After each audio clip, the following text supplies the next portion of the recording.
The dawn breaks cold over the Russian countryside on August 20th, 1941. Inside the cramped steel belly of tank number 864, Senior Lieutenant Zinovi Kolobanov stirs from an uneasy sleep. The metal walls around him are still warm from yesterday's engine heat, but outside, the morning mist clings to the swampy ground like a burial shroud. Then he hears it, a distant droning that makes his blood run cold. The sound grows louder, more insistent, until the entire tank begins to vibrate. Kolobanov peers through the narrow vision slit, and his worst fears are confirmed. Wave after wave of Junkers, Ju-88 bombers slice through the gray sky above, their black crosses clearly visible against the pale clouds. They're heading northwest, toward Leningrad, the city where his wife and daughter are trapped. But Kolobanov forces himself to push those thoughts away. He has a different mission today. His orders are clear, delivered just yesterday by the division commander himself. Stop the German advance at all costs. The road to Leningrad must be held. The small town of Novi Uchkoz lies behind them, quiet and unaware of what's coming. Before them stretches the killing ground Kolobanov has carefully prepared. It's not much to look at, just a narrow road cutting through marshy terrain, with swampland on either side that would swallow any vehicle foolish enough to leave the pavement. But in Kolobanov's tactical mind, it's perfect. He's positioned 5 KV-1 heavy tanks in carefully selected ambush positions. These aren't just any tanks. The KV-1, named after Soviet Defense Commissar Kliment Voroshilov, is a monster. Weighing 46 tons and armored with steel plates up to 78 millimeters thick, it's virtually invulnerable to most German weapons in 1941. Its 76-millimeter gun can punch through any Panzer the Germans are currently fielding. But there's a problem. The Soviets only have about 500 of these behemoths in their entire arsenal. The Germans? They have thousands of tanks rolling across the Russian steppes. Kolobanov's tank, number 864, occupies the most critical position. He's spent the previous night personally supervising as his driver carefully backed the 46-ton beast into a depression, positioning it so that only the heavily armored turret protrudes above ground level. They've covered it with cut brush and branches. From a distance, it looks like just another haystack on a Russian farm. The gun barrel points down a long, straight stretch of road. At the far end, maybe 800 meters away, there's a sharp turn. Any vehicle coming down that road will have to slow down to make the turn. And when they do, they'll be perfectly framed in Kolobanov's gun sight. It's a trap worthy of ancient warfare, updated for the age of armor and high-explosive shells. Inside the tank, the crew is restless. Gunner Andrei Usov checks his sights for the 100th time. Loader Pavel Kiselkov counts the shells stacked around the cramped interior. They've crammed the tank with 114 rounds, far more than standard. Most are armor-piercing. Driver Nikolai Nikiforov tests the controls, making sure the heavy beast will respond when needed. Radio operator Roman Petrov keeps his headset on, listening for any signals from the other tanks. These men have trained together, fought together, bled together. They trust each other with their lives. Today, that trust will be tested like never before. Around 2 p.m., the waiting ends. Kolobanov hears them first, the distinctive buzz of motorcycle engines. His heart rate quickens. Through his periscope, he watches as several German motorcycle scouts roar into view, their gray uniforms and coal scuttle helmets unmistakable. They're moving fast, confident, unaware that death watches them from the brush. "Hold fire!" Kolobanov whispers into his throat microphone, though every instinct screams to pull the trigger. "Let them pass!" The motorcycles reach the turn, slow down, and disappear to the left, heading toward Marienburg. The crew of 864 exhales collectively. They're after bigger prey. Then comes a sound that makes the ground tremble, a deep, mechanical rumbling that seems to shake the very air. Tank tracks, lots of them. "Here they come," Usov mutters, his eye pressed to the gunner's sight. What emerges from the distance makes even these hardened tankers pause. It's not just a few tanks. It's a column, a long, snaking column of German armor stretching back down the road as far as they can see. Usov begins counting under his breath. 1, 2, 3, 4. He keeps counting and counting. 19, 20, 21, 22. 22 tanks, plus 2-towed anti-tank guns being pulled behind them. For a moment, there's silence in the turret. Even Kolobanov, veteran of the Winter War against Finland, feels his mouth go dry. The odds are insane. Even with 5 KV-1s, they're outnumbered nearly 5-1. But as Kolobanov studies the German column through his periscope, he notices something crucial. There are no Tiger tanks, no Panthers. These are Panzerkampfwagen 35s TS, Czech tanks pressed into German service, and Panzer IVs. Their guns are smaller, their armor thinner. The KV-1 can handle them. Still, 22 tanks. The German column moves with the casual confidence of a conquering army. They've been pushing through Soviet defenses for weeks now, sometimes covering 50 kilometers a day. Leningrad is within reach. They can almost taste victory. They have no idea they're rolling into a carefully prepared ambush. The lead tank approaches the turn. Inside 864, time seems to slow down. Kolobanov can hear his own heartbeat, loud in his ears. Usov's breathing through the intercom. The creak of the turret mechanism as he makes minute adjustments.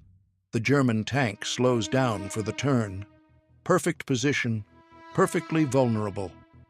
"Fire," Kolobanov says quietly. The word is barely out of his mouth when Usov squeezes the trigger. The world explodes.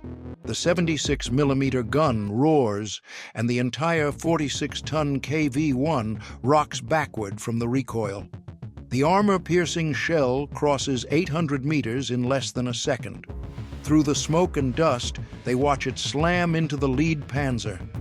The German tank stops as if it hit an invisible wall. Smoke begins pouring from its hatches. Inside the German column, confusion reigns. Was it a mine? Artillery? The commander of the second tank is still trying to figure out what happened when the second shot arrives. It punches through his tank's side armor like paper, detonating the ammunition inside. The tank explodes in a ball of flame. Now the Germans know they're under attack. But from where? Usov doesn't give them time to think. His third shot hits the second tank again, just to be sure. The blazing wreck blocks part of the road. The fourth shot targets the rear of the column. The last tank in line jerks violently as the armor-piercing round tears into it. Kolobanov's tactical genius is now clear. By destroying the head and tail of the column, he's trapped the entire force on a narrow road with swamp on either side. The Germans are boxed in. Panic spreads through the column. Tank commanders pop their hatches, trying desperately to locate their attacker. They see haystacks to either side of the road and immediately assume Russian infantry is hiding there. The haystacks are demolished by cannon fire and machine gun bursts. A chicken farm in the distance receives the same treatment, becoming a cloud of feathers and splinters. Another German tank tries to reverse, but tanks don't reverse well under the best circumstances. And this isn't the best circumstance. The sixth shot from 864 finds it, and another panzer becomes a smoking wreck. Finally, a German tank commander spots the muzzle flash in the distance. He points frantically toward the small rise where Kolobanov's tank is dug in. "They've found us," Petrov reports unnecessarily. Everyone can see the German tanks swiveling their turrets toward their position. "Steady," Kolobanov commands. His voice is calm, but inside his chest, his heart hammers like a machine gun. Several panzers, desperate to escape the killing ground of the road, gun their engines and lurch off into the fields. It's a fatal mistake. The thin ground gives way immediately. Their narrow tracks, designed for European roads, sink into the marshy Russian soil. The tanks bog down, helpless, their tracks spinning uselessly. Usov methodically destroys them one by one. Then comes the first hit on 864. Clang! The sound is deafening inside the steel box. It's like being inside a church bell when it's struck. The entire crew jumps, but when the ringing in their ears subsides, they're all still alive. The armor held. "Keep firing!" Kolobanov shouts. Clang! Another hit. The German gunners are getting their range now, walking their shots onto the target. Boom! Usov's gun answers. Another panzer dies. Clang! Clang! 2 hits in quick succession. The turret rings like a gong. But here's where German intelligence failures become apparent. When the Wehrmacht invaded the Soviet Union, they assumed Soviet tanks would be similar to what they'd faced in Poland and France. They were wrong. Catastrophically wrong. The KV-1's turret armor is 75 millimeters thick. The German 37 millimeter and 50 millimeter guns simply cannot penetrate it. Not at this range, not at any range. The shells hit with tremendous force, but they bounce off or shatter against the hardened steel. Inside 864, the hits are terrifying but not fatal. Still, the crew works with desperate speed. Usov sights, Kizilkov loads, the gun fires. Another German tank explodes. The choreography of killing continues.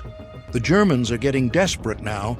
They're putting their 2-towed anti-tank guns into action, manhandling them off their tow vehicles and trying to set them up for a clear shot. These guns are more powerful, potentially dangerous even to a KV-1. Kolobanov spots them through his periscope. Anti-tank guns, 11 o'clock. Usov swings onto the target.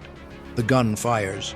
The first AT gun and its crew disappear in an explosion of dirt and metal. Another shot. The second gun suffers the same fate. The German force is being systematically annihilated, and they still can't hurt their attacker. Clang, clang, clang. The hits keep coming. The noise inside the tank is indescribable. It's like being trapped inside a drum while someone beats it with sledgehammers. Then disaster strikes. A German shell, more by luck than skill, hits Usov's periscope sight. The optics shatter. Suddenly, their gunner is blind. "I can't see!" Usov shouts. "The sight's gone!" For a moment, time freezes. Without the gun sight, they're just a stationary target. They can't shoot back. And the Germans, despite their losses, are still firing.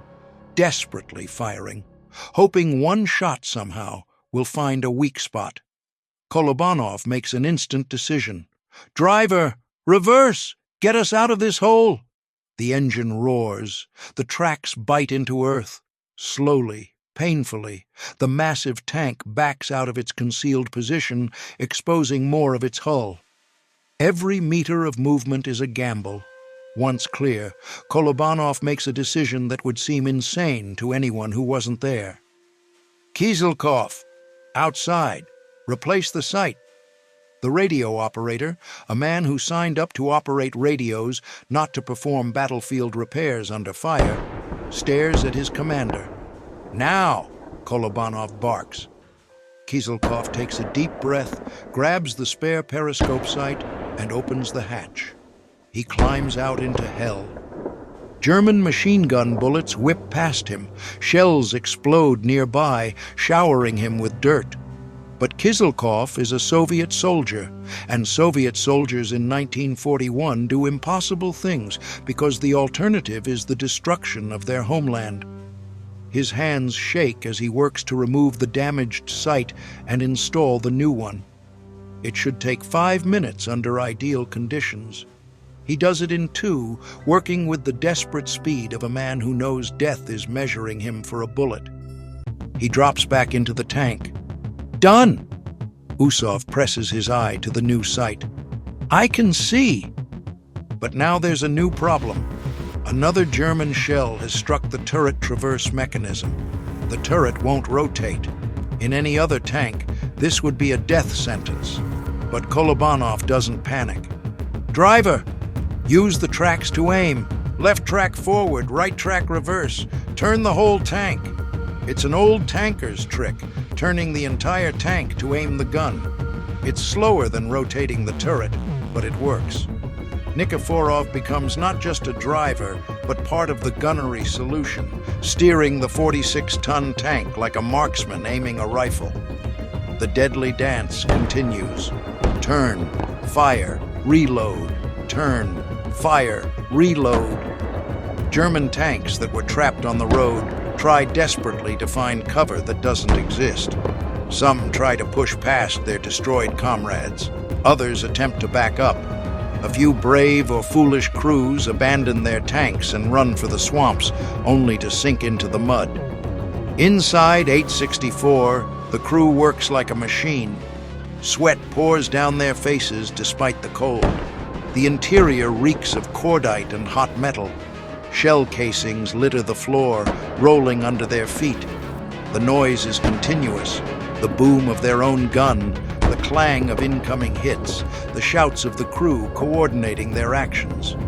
Usov has settled into a rhythm now. He's not thinking anymore, just reacting.